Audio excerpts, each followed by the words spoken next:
Hey guys, it's Woody the Unexceptional Gamer, bringing you a game of domination on Stadium. So I'm rocking the Galil. This is a weapon I really liked during my 0th prestige, if you want to call it that. But I haven't really played with it very much. I just got to this point where it was like, I think I'd like to vary up my weapons. I've got plenty of FAMAS gameplay stored up. You guys want to see something different. I've been using the AK a little bit, AK-47 that is, not the 74U. But I'll tell you, in my hands, it's too inaccurate. I have a hard time getting people from a distance, and I know you can burst fire, but you have to do it so slow. This, by the way, where I am, and probably even better a little to my left, but there's somebody there, is one of the best lines of sight in the game. In the map, I should say. Here we're losing Alpha, so I lead with a stun, take him down. And I'll talk about that line of sight again in a moment. But at this point, I'm not sure where the spawn is because we're being triple capped.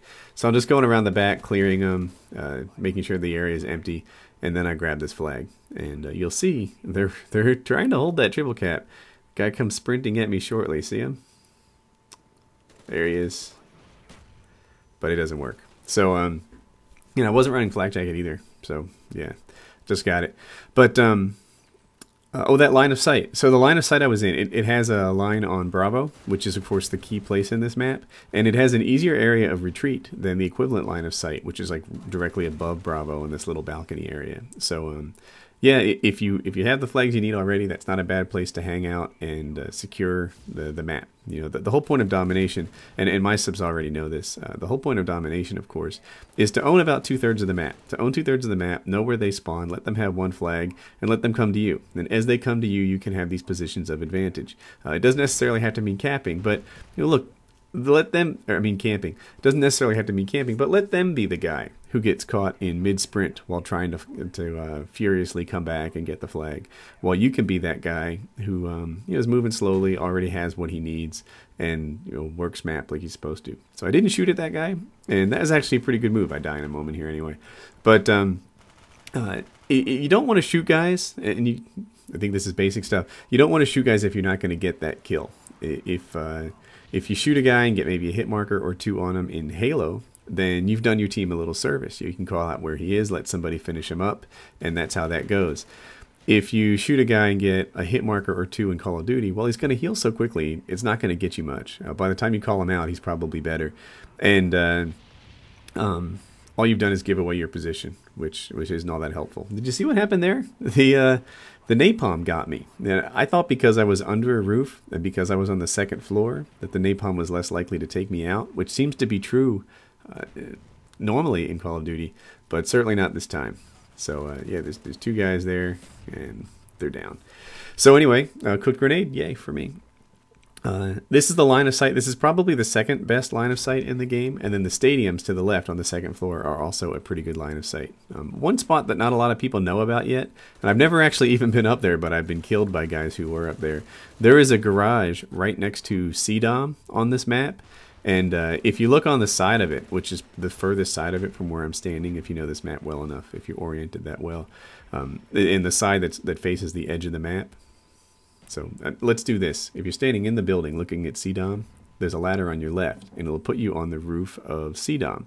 And that roof of CDOM is actually really powerful. You can lay down and recover, and then you can stand up. And if you have a silenced weapon, you can probably get a whole bunch of kills there as guys try to recap C. So I wonder if I win this gunfight. Oh, I do, because he's not shooting. But normally he should have won that gunfight because he had a better position than I did. I think that area is stronger than the one I'm in now.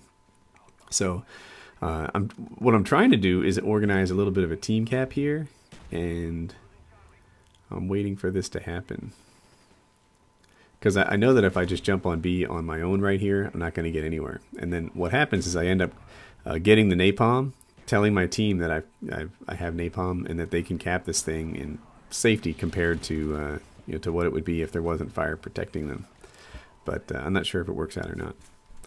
So one thing about the new maps, for me personally, like what makes me a decent Call of Duty player is playing smart and like getting just playing smart and not making stupid mistakes like maybe I just made as I said that.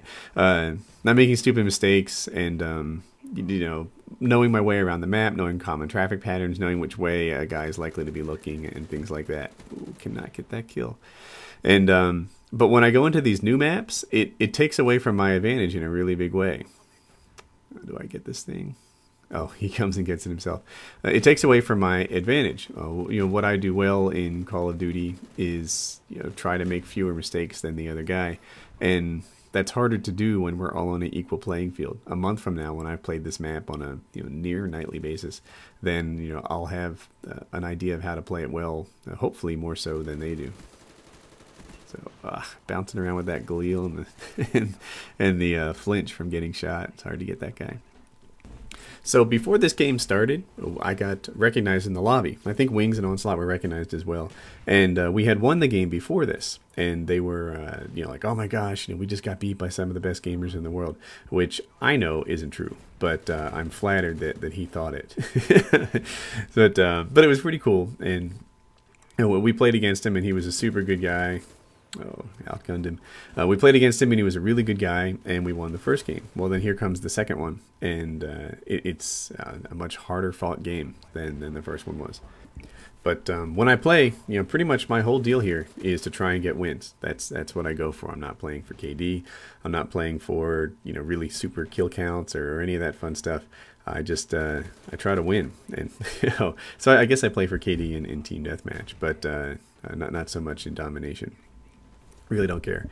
And it's nice not to care, because if I did, then there'd probably be a lot of weapons that I never use. You know, I have an FAL class now, and I do sometimes end up putting it back away if things start going poorly. I can only get good FAL games if the other players aren't very good. If the other players are really good and they're running around with AK-74Us and FAMASs and things like that, then it combines for trouble.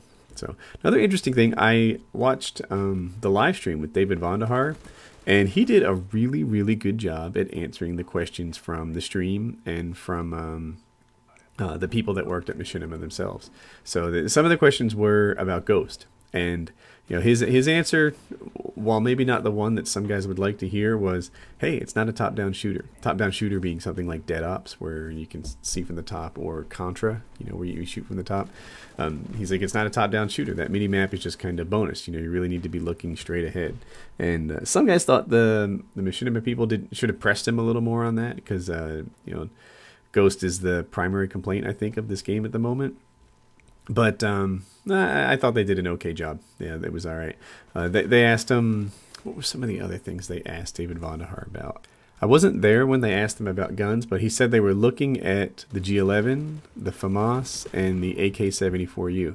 Now, experience tells me that when David Vonderhaar says he's looking at a gun to be nerfed, it doesn't necessarily mean they're about to nerf it. That, you know, they agree that there's some sort of major problem with the gun. So I think it's cool. I think they're pretty wise to move so slowly on this stuff. I remember when Infinity Ward nerfed the models. Why am I not stopping them from taking Bravo? What's wrong with me? When Infinity Ward nerfed, there we go.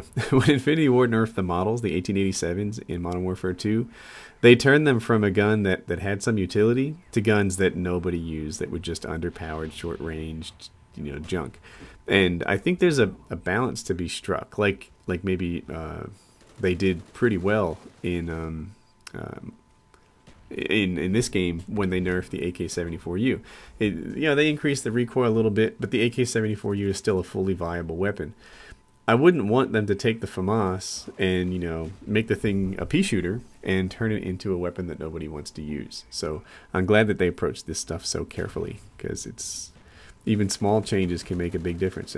For the most part, all the weapons are pretty balanced. All the weapons are pretty good at what they do. If you use them just right, then you know, you're likely to have some success with them. Death. Triple. I got a triple on Wings, Onslaught, and me. So that was a pretty good grenade, I think. The zip lines in Kowloon, I was wondering how the zip lines would turn out. I'm still forming my opinions on them. I think it was neat that they took a chance and decided to do something a little bit different. But I think the one zip line the one that goes towards Charlie flag, from Bravo to Charlie, is pretty worthless. You have a pretty good line that you can run there that's not so dangerous, that's not so exposed, and you can get there about just as quickly as you can with the zip line. Now the one towards Alpha, I'm still making my mind up about. You can get there really quickly, and that's kind of cool, but you know, what do I say? It's really dangerous, and I'm not sure it's worth the speed increase. So I was kind of not jumping on B quite yet because I wanted a little team help, but it wasn't going to happen. So there it is. I got about 2 KD, 5 cap, 7 defends, and I got my butt kicked. So yeah, butt kickings are the new thing on YouTube. Show when you do poorly. And there we are.